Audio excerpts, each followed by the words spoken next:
دا په فرانسه کې یوه ماڼۍ ده چې د سمندر په منځ کې جوړه شوې او ویل کېږي چې د عیسویانو تر ټولو پټ رازونه په همدې ماڼۍ کې دي. که چېرته تاسو ورغلئ دا رازونه حتما ما سره شریک کړئ.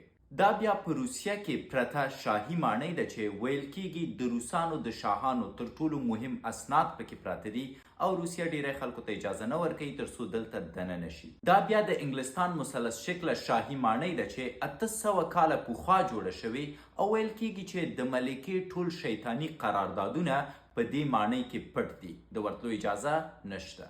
دا بیا یوناني ماڼۍ ده چې تر اوسه پورې ډیزاین خلکو دپاره مبهم دی او ویل کېږي چې د مصر کاذبه خدایانو ځینې تخنیکونه دلته پټ شوي دي. دا بیا یوه تاریخي او مشهوره ماڼۍ ده د دې دپاره چې د هیری پاټر فلمونه په همدې ماڼۍ کې چې دی ثبت شوي او ریکارډ شوي دي. دا بیا په مرکزي اروپا کې نه ماتېدونکې ماڼۍ یادېږي د دې د خاطره چې په ډیر جالبه موقعیت کې جوړه شوې او دلته ورتلل تر ټولو سخت کار و یا د دې فتح کول تر ټولو سخت کار و. موږ هم په افغانستان کې ډیر لرغونه ځایونه لرو. که یې چېرته د تاسو نومونه زده حتما راته ووایاست.